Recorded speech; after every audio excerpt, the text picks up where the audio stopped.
Começando a gravação, então, aula de TIP, dia 17 de novembro, começando agora às 13h31. Dúvidas? Já começar com algumas perguntas. Prazo do jogo e de registro, ok? Bárbara, tu tem áudio aí? O que eu ia sugerir, inclusive, hoje, pela complexidade que envolve fazer essa tarefa, eu ia sugerir justamente fazer isso hoje, porque daí eu já pego mais coisas da matéria, pode ser? Porque o que eu quero explicar hoje é sinalização, mensagem, isso e aquilo. E para isso eu queria pegar um experimento prático. Como eu poderia fazer isso na próxima aula, mas na próxima aula eu preciso mostrar outras coisas que são mais interativas, né? Como a gente vai começar a aula segunda-feira. Chip, no caso, ela vai ter mais remota. Tá, ok, sem problema. No caso, são aquelas tarefas do jogo mesmo, né? Beleza, eu vou fazer o seguinte, eu vou pegar o jogo para explicar a matéria de hoje, ok? Gente, só vou aproveitar o café antes que ele esfrie. Vamos lá, pessoas. Eu só vou fechar aqui, que não tem, depois eu respondo.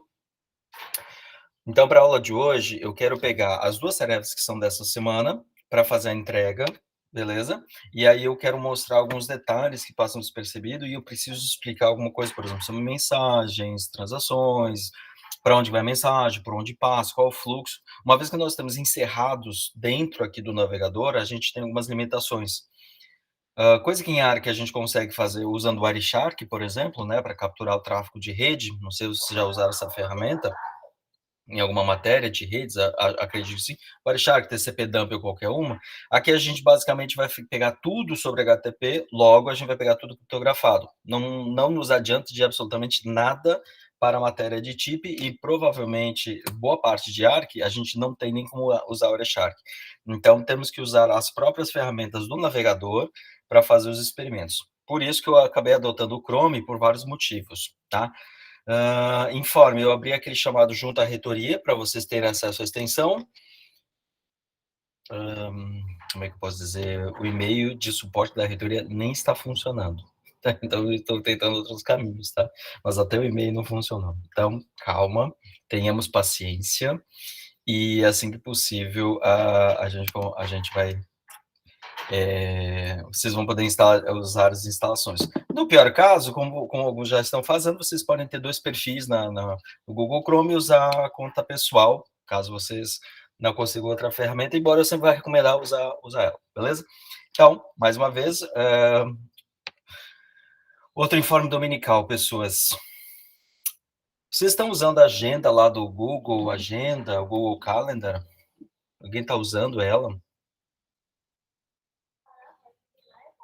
Tá, porque muitos estão pedindo quando é que é aula remota, aula presencial, etc. E, pessoas, o caminho que eu achei o mais fácil é sempre deixar na agenda. Então, sempre que vocês tiverem a dúvida de qual é a data de remota ou presencial, sempre acessem a agenda, tá? Não tem erro, lá tá tudo. Então, deixa eu abrir, eu só vou compartilhar a tela, só para deixar bem evidente, para que fique o registro aqui. Deixa eu compartilhar a tela inteira, que é mais prático do que eu ficar... Janela. Então, vamos lá. Calendário. Carregando, e carrega bem mais rápido que no Safari. Aqui tem, gente, é só coisa de trabalho, então eu posso compartilhar à vontade aqui com vocês. Sempre lembrando, vai estar aqui aula remota, presencial, mas isso aqui é coisa de PJI, o pessoal do noturno. Aqui no caso de vocês, então, para registro, até vou mandar mais uma mensagem, mas as aulas presenciais, a partir de agora, a partir do dia 22, elas acontecerão apenas às segundas-feiras, tá? Não tem mais nenhuma outra data. O que aconteceu naquela quarta-feira de TIP, e especificamente, foi uma excepcionalidade. Mera exceção, porque o professor Márcio Doniac não pôde estar online no exato momento da aula dele, aí ele me ofereceu, eu acabei pegando, uma vez que ele sabia que eu queria aulas presenciais, eu queria pegar a tarde toda. Então, sempre segundas-feiras, e o resto é tudo remoto, e deu, gente. A partir de agora, a gente vai manter esse ritmo até o final. Ó, vocês podem ver que aqui em vermelho é ARC, em laranja é TIP, ou IPT, né, mudou a sigla. Virou ADC e PT. Não sei o motivo, mas qualquer coisa é administração de redes, telefonia IP. Então isso aí vai acontecer até o ano que vem, beleza? Então, primeiro ponto. O outro ponto que eu quero já também frisar é que as aulas de arte dessas segundas, às vezes eu vou pincelar alguma coisa tipo, então eu quero aproveitar as tardes presenciais para fazer alguma coisa. Mas no mais é isso. Hoje o que eu quero então aproveitar é fazer, já que muito provavelmente vocês vão estar fazendo essa semana as atividades, então já vamos aproveitar e fazer justamente aquela tarefa e eu já faço junto com vocês. Como eu sempre digo, eu não estou preocupado tanto se vai entregar assim, tudo certinho, se vai tirar 10, se vai tirar... O que eu estou realmente preocupado é se vocês vão aprender. Então, se para vocês é mais importante eu participar junto na construção disso, ok, vamos fazer em conjunto. Se não me engano, eu tinha falado para entrar no ramo de tip, né? Isso. No ramo de tip tem as duas versões de jogo, e aí a gente pode já abrir o Gitpod aqui. Vamos lá, já vou abrir o Gitpod e fazer mais ou menos a tarefa junto com vocês. Porque lembrando, eu quero aproveitar o assunto de hoje. Oh, meu Deus, e agora? Deixa eu ver aqui, pessoas. Vou precisar pegar minhas chaves aqui. Vocês não vai aparecer na tela, não tem problema. Mas eu preciso GitHub, send formulário, qual que é? Acho que é essa aqui. Copiar senha para área de transferência, ele vai pedir autenticação.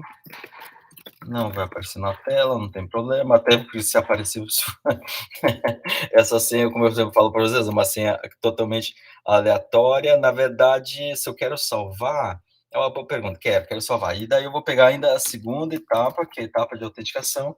Lembra que eu tinha falado do Alt na aula com vocês? Então, o Alt ele é sincronizado no computador junto com o celular.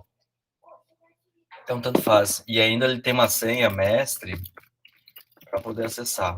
É paranoia? Sim e não, pessoas. Vou ser bem sincero. Não. Depois que eu mexi com a parte de segurança, eu comecei a ficar paranoico porque eu vi o que era possível de se fazer com ataques relativamente simples. Então, é mais nesse sentido. Eu vi o que é possível fazer de modos muito fáceis. E às vezes a gente vê, porque hackers invadiram, a gente pensa que é grandes estratégias. Sim, não, às vezes sim, mas às vezes são coisas tão simples que elas até assustam, tá? É só ouvida entender um pouco mais a questão técnica de boa parte dos ataques, que é mera engenharia social. Não se invade nada, a pessoa deliberadamente, embora não perceba, mas ela te dá acesso à infraestrutura, recurso, tudo. Ok? Então, primeira coisa, eu abri aqui o ambiente, tá? Então, ele só está dando um monte de informação, não estou aqui preocupado. Certo, então, passo número 1, então, o que ele vai fazer, que depois vocês devem ter visto, já quero aproveitar para pegar alguns ganchos, não importante aqui. Quem está fazendo o curso, vamos lá. Quem já fez o curso de Node, por favor, em áudio. Alguém já está fazendo a parte do Node?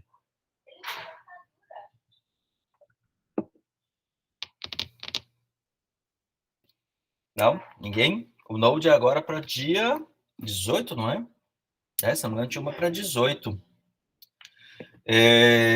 Git, GitHub, Node, todas essas tarefas. Então, só para deixar claro, o que eu tenho aqui é uma plataforma em Node, só vou comentar, tá? Não vou entrar no detalhe, mas só para deixar claro, eu tenho uma descrição de como eu tenho que rodar o cenário. Então, vocês podem ver, eu tenho o NPM, que é o Node Package Manager, onde eu vou entrar na pasta servidor. Na pasta servidor também tem uma outra pasta, tem uma outra que se chama Package JSON, onde eu faço uma descrição do que ele tem que fazer. Coloco as dependências, então eu só tenho que rodar o Express e o Socket.io. A gente vai ver em código que a gente precisa desses dois componentes.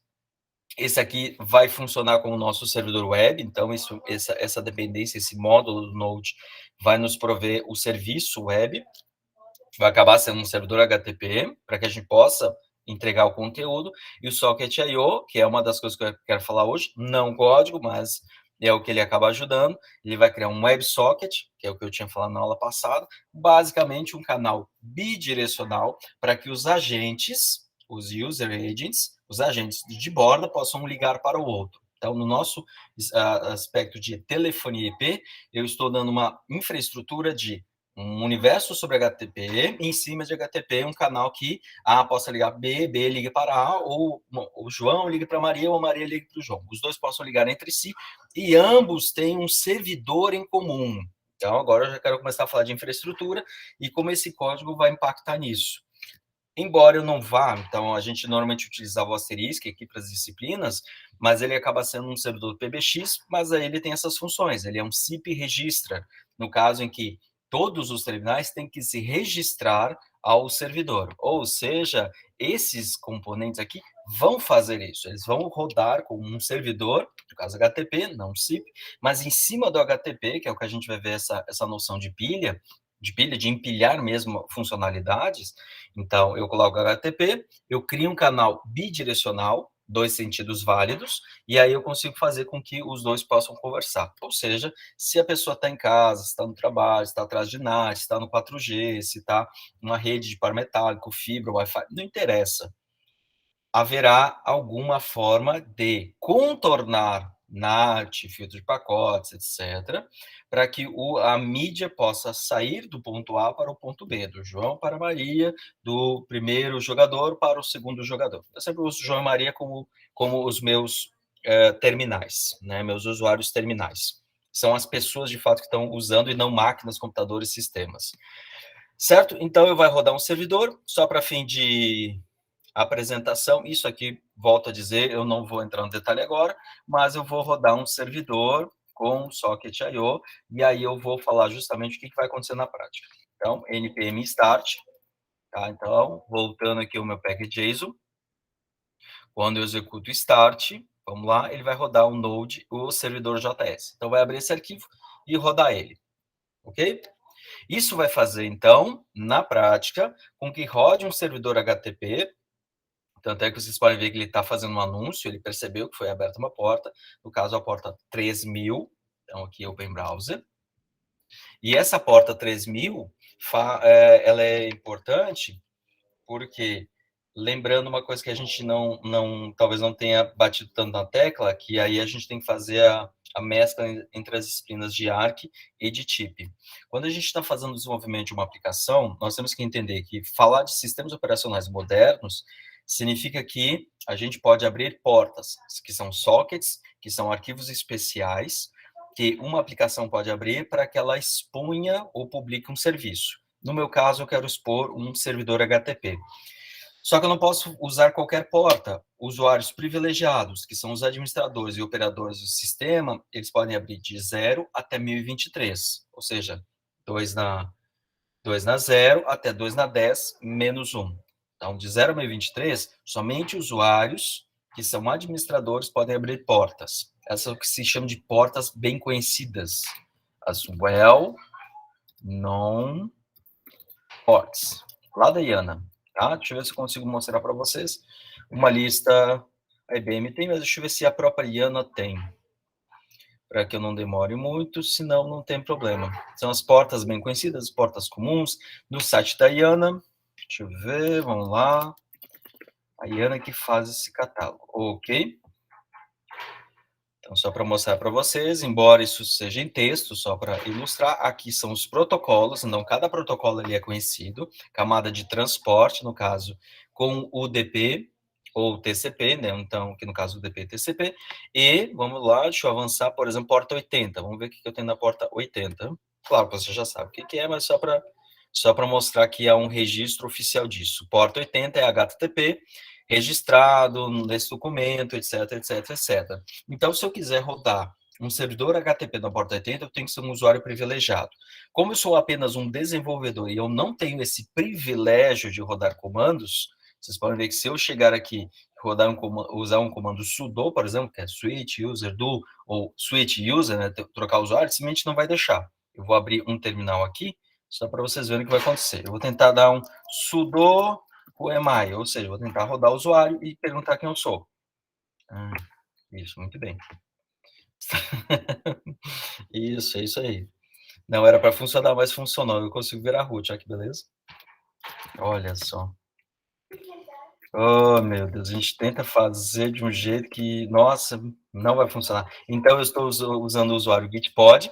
Já o usuário Gitpod não pode abrir essas portas privilegiadas, não é que ele abre uma porta de número bem alto, 3.000, por exemplo, que eu coloquei, acima de 1023, ou seja, 1024 até 65.535. Agora, se eu quiser abrir uma porta, eu teria que virar o usuário root, e aí o usuário root pode rodar na porta 80, beleza? Então, eu achei que não funcionava aqui, beleza? Isso não é isso é ótimo, embora seja um pouco perigoso, mas o pessoal do Gitpod sabe o que está fazendo. Dessa forma, tanto é que está aparecendo 3.000 aqui na frente, é a porta 3.000 que ela foi exposta. Embora ela não vá aparecer para mim com porta 3.000, ela vai aparecer com porta, no caso, é HTTPS. Tanto é que vocês podem ver que tem um HTTPS na frente. Então, o que vai acontecer é que eu, como usuário não privilegiado, estou rodando a porta 3.000.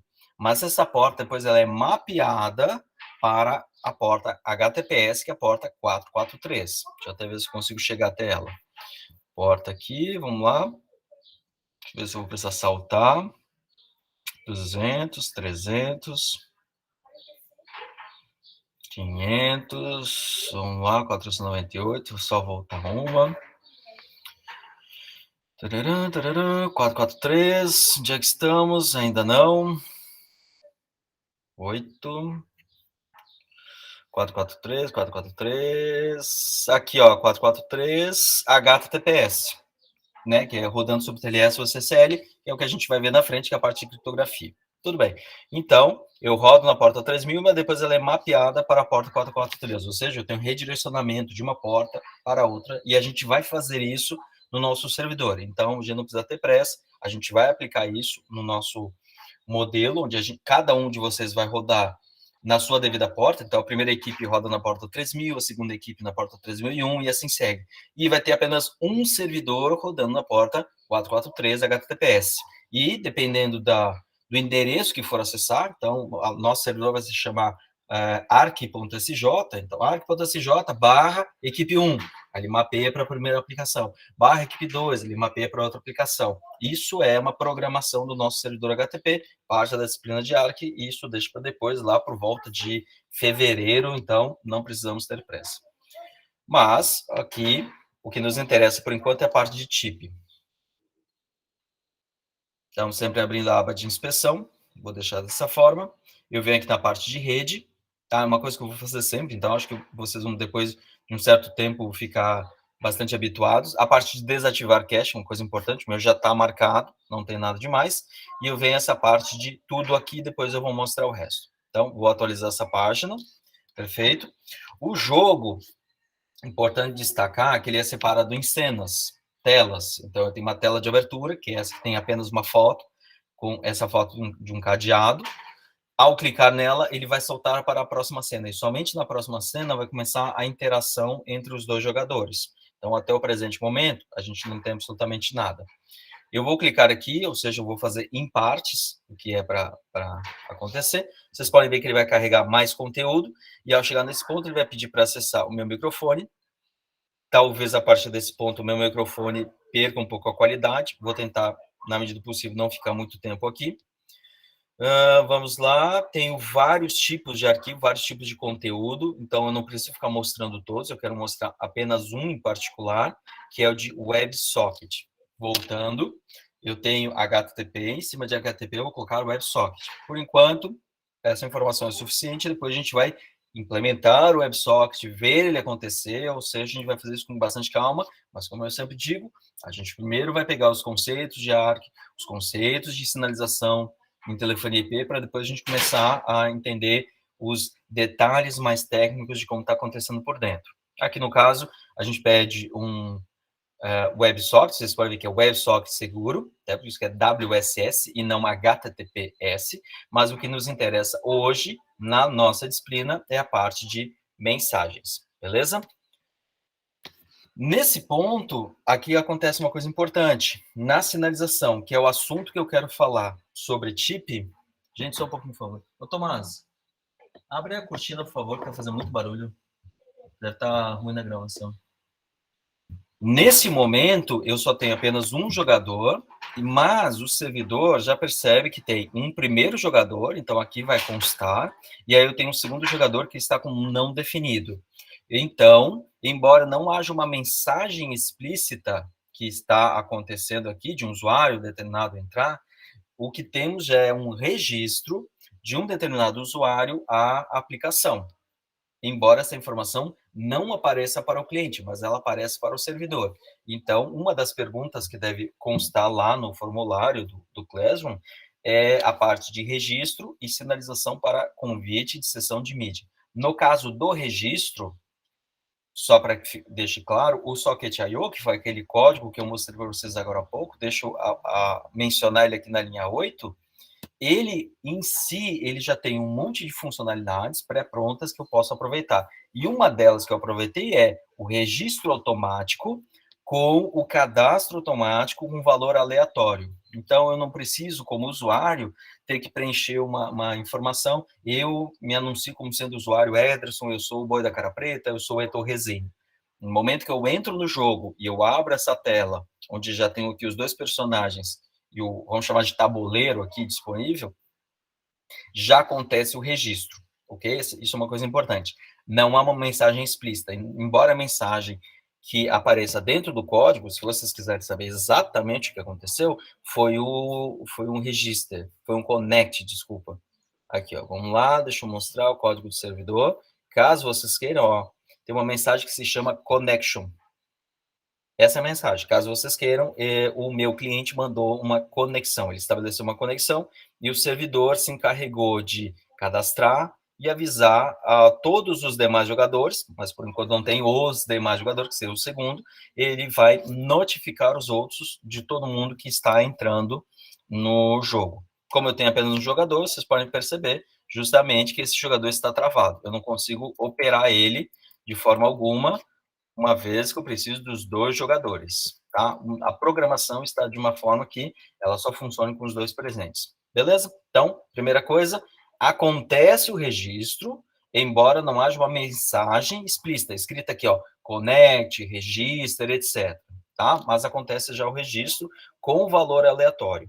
Perfeito? Essa é a primeira coisa.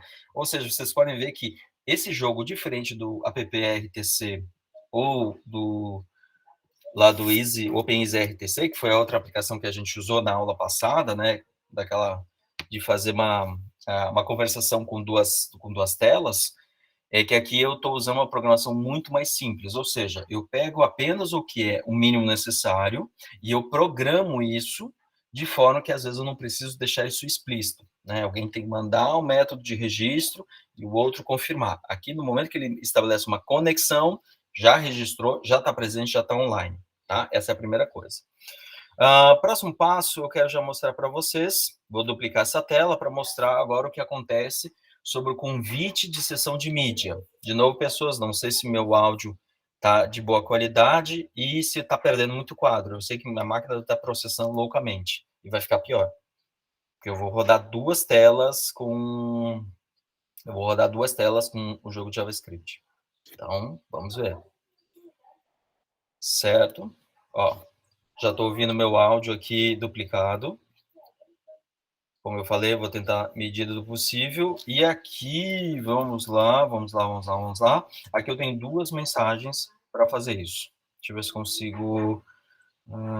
eu vou parar esse jogo para não atrapalhar o áudio, certo? Então, para o convite de sessão de mídia, o que acontece no CIP, por exemplo, que tem um invite, tem um ACK, né, de confirmação, e depois eles têm digamos, esse convite, essa oferta. Aqui, no caso, a gente tem algo bem mais simplificado, como eu disse para vocês, são apenas dois usuários, então eu só vou pegar os conceitos e aplicar. Para o convite de sessão de mídia, eu tenho apenas duas mensagens e elas são automaticamente confirmadas. Eu, na programação, eu faço com que a outra parte, ao receber este convite, ele já aceite.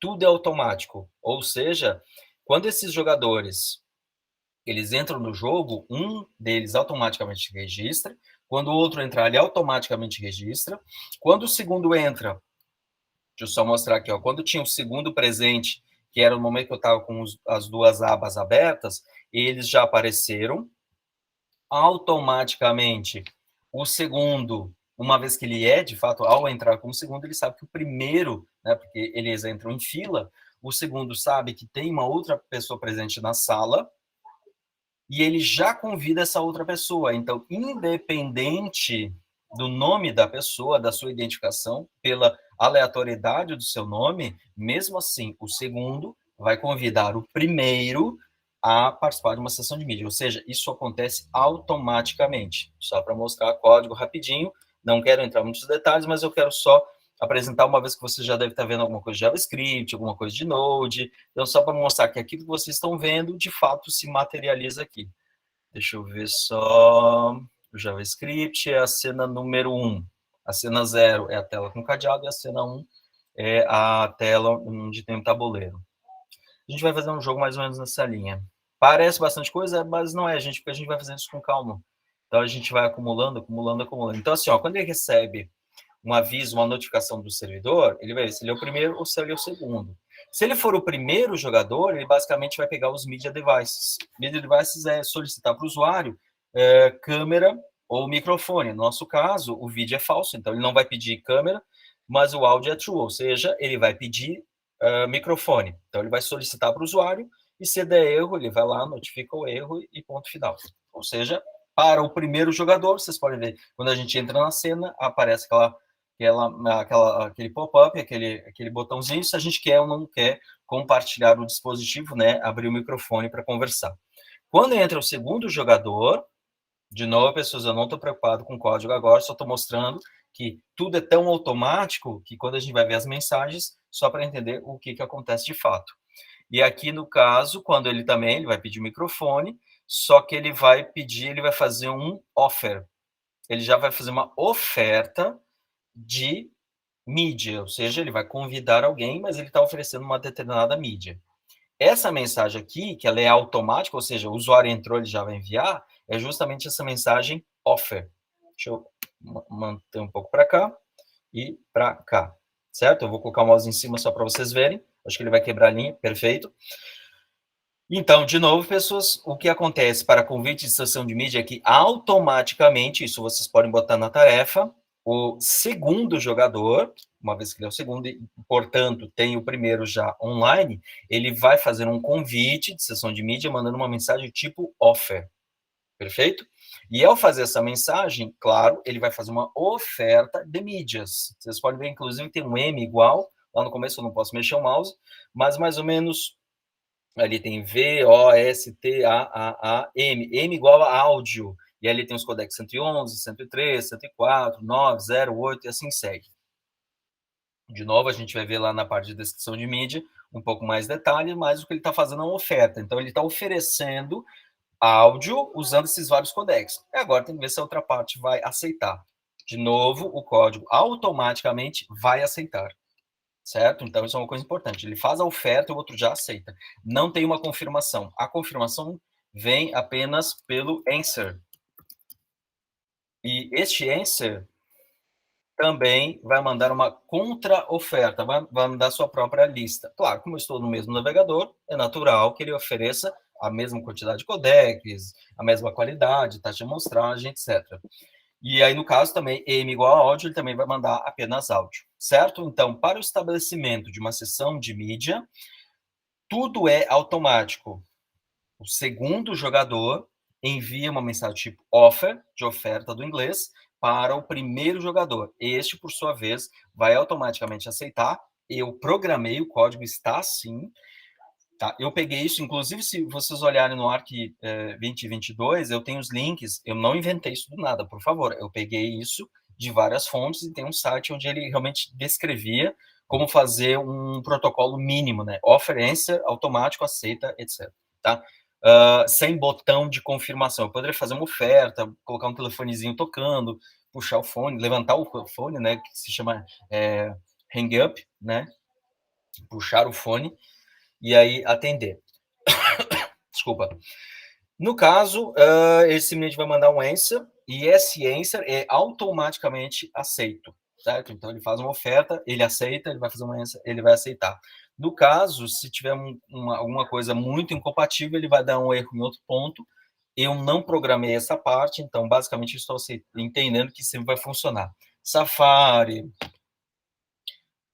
Firefox e Chrome são todos compatíveis entre si. Outros alternativos eu não testei, eu não testei. Então, Brave, Opera e derivados, eu vou ser bem honesto, não sei. A princípio, é para funcionar, todos são derivados do WebKit, praticamente todos, tirando o Firefox. A princípio deve funcionar, embora às vezes tenha alguma restrição, como eu tinha conversado com você nos outros dias, de segurança, compatibilidade, cookies, enfim. Pode ser que não funcione, mas a princípio tem que funcionar. Perfeito? Então, a parte de sinalização é isso que acontece. E no caso da parte de oferta de mídia, nós temos esses codecs, e aí acontece basicamente isso. A mídia flui entre eles, tanto é que vocês perceberam, e isso aí a gente vai ver mais adiante, tá? Eu quero mostrar em dezembro, negociação de mídia, NAT, escolha de caminho. Então, esse ponto aqui eu quero, digamos, enxugar um pouco de ARC para pegar mais tempo. Então, a ARC, ela vira basicamente programação, só que é programação para web. Aí eu foco bastante em HTTP, e ao falar disso, eu vou puxando, pincelando algumas coisas de chip, que é a parte de NAT e escolha de caminho. Ou seja, como é que a gente faz com que o tráfego passe por NAT, entender o que é um NAT, como é que a gente faz um cliente HTTP funcionar, um cliente PV4, PV6, e assim segue. E a gente começa a ver os vários tipos. Perfeito? Não tem nada de implementação de encerramento de mídia. Isso não tem, eu não programei. Basicamente, fecha a aba, ele percebe que cai a conexão e para de transmitir. Deu, é só isso, tá? Não fiz programação de encerramento de sessão de mídia. Podia ter feito? Podia, né? Podia ir lá, verificar se tem alguma pausa, alguma coisa, mas isso não foi implementado. Certo, pessoas, com isso eu acabei, como eu disse, fazendo um protocolo muito simples para atender, e aí isso aí deve ser suficiente para vocês resolverem as tarefas da semana, mas é justamente o que eu quero que vocês vejam, principalmente em chip. Registro de usuário, para que ele possa ser localizado, né, constar esses usuários aqui, para que eu possa convidar eles depois, né? Então, o código aqui, depois a gente vai ver melhor sobre isso. Depois tem a parte de sessão de mídia, então, vem aqui a redes, ativar cache, clica aqui em WS WebSocket, escolhe o WebSocket e olha as mensagens, né, as várias mensagens. Se vocês não fizerem esse filtro de offer and answer aqui, ó, ele vai mostrar praticamente todas as mensagens, e aí tem muita mensagem. Deixa eu ver. Porque uma das coisas que eu uso no WebSocket é desenhar o segundo personagem, né? O personagem do, eu não vou dizer do oponente, mas é do teu o outro jogador. Então eu digo qual é o frame, né? Qual é o desenho, o X e o Y. Então ele vem bastante informação, vem um pouco poluído. E aí só, por favor, offer, do inglês mesmo, e answer. Certo, pessoas? Com isso a gente atende. Deixa eu fechar aqui, que não tem mais necessidade. Fechar aqui também. Fechar essa aba. Não tem mais, com isso já mais ou menos apresento tudo, queria ver se vocês têm alguma dúvida em relação a isso.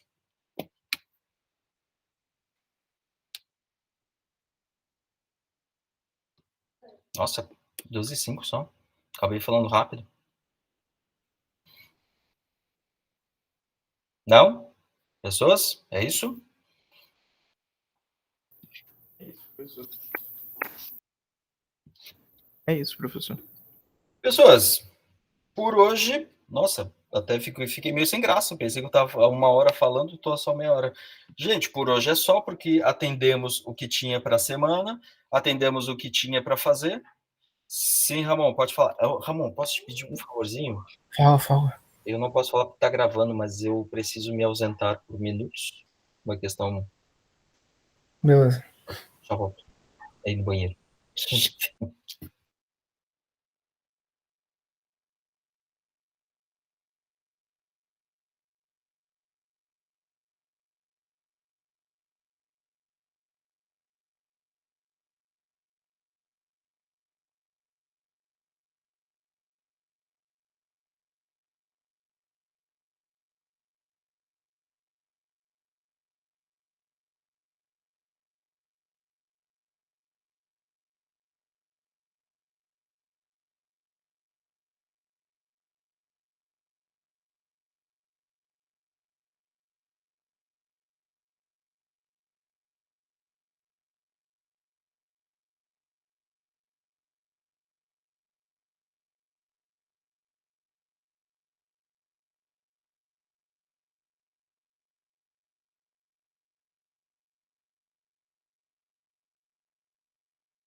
Pode falar, Ramon, desculpa.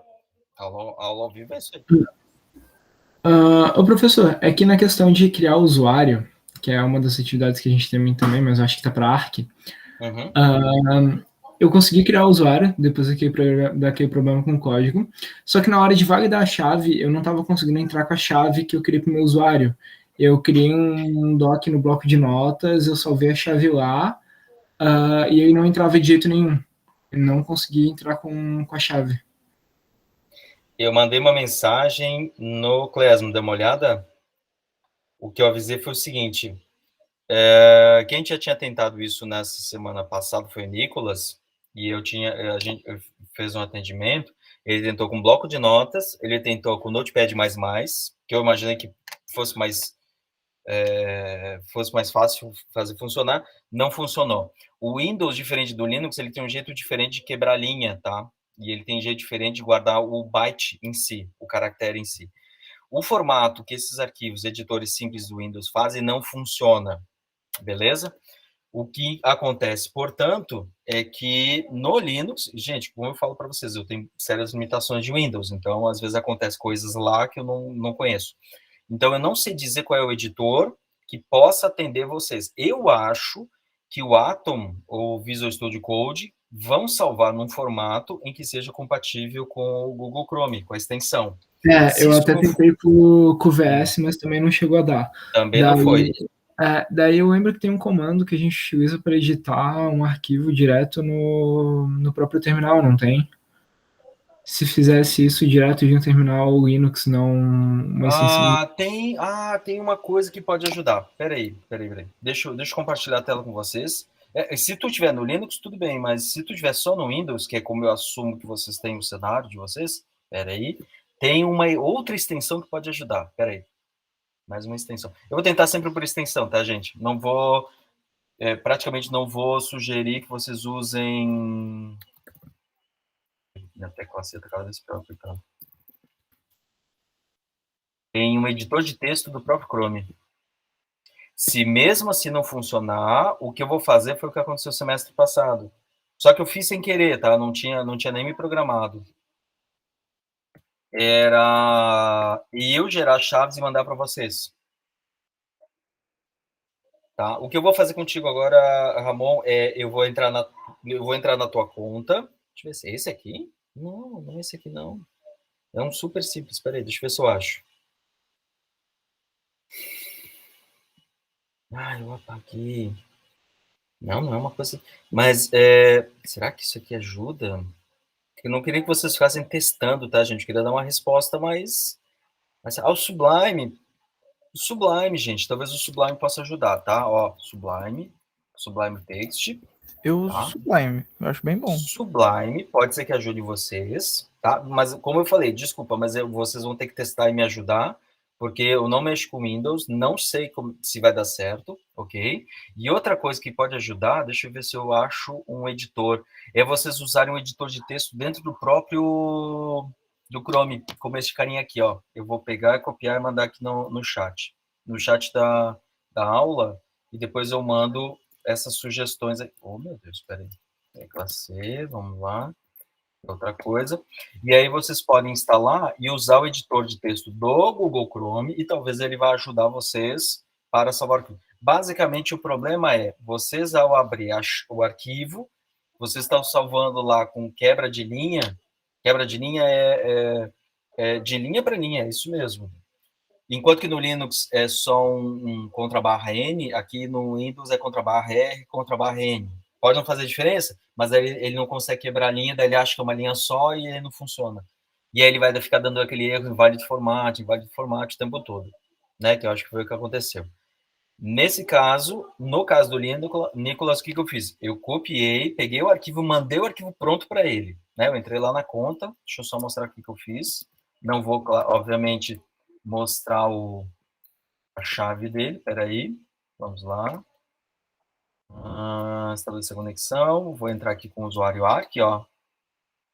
Meu Deus, cadê a minha chave agora? Peraí, minha chave está em algum lugar, só um pouquinho. Bora. A tecla C é o meu problema. É a IDRCA e a torrezinha. essa chave aqui, eu vou deixar ela na pasta downloads. Não quero. Vai. Eu vou, ela não tem, né? Ah, tá aqui, tá pronto, ótimo. Deixa eu ver se vai dar certo. Ok, consegui entrar. Então, vou entrar com o teu usuário. É Ramon, é assim mesmo? Qual é o teu usuário? É Felo. Tu é o Felo? O que tu é? Zero. É isso? Zero. Beleza. Então, ó, o que eu vou fazer? Eu vou entrar na tua pasta depois, tá? Porque tá gravando. CDSCH. Vou ver que tem os dois arquivos, né? O IDRSA. E eu vou pegar esse arquivo, ó, do jeito que está. Eu vou copiar para minha máquina e mandar para ti pelo Google Chat. Beleza? Não posso fazer. Deixa eu ver se eu consigo fazer agora. Não, porque eu teria que copiar e colar. E aí vai aparecer na tela, não é legal. Tá? Mas eu mando para ti daqui a pouco. Pera aí, só deixa eu anotar. Ramon. Enviar. IDRSA. Tá? Eu tô te mandando depois no final da aula, já faço isso. Beleza?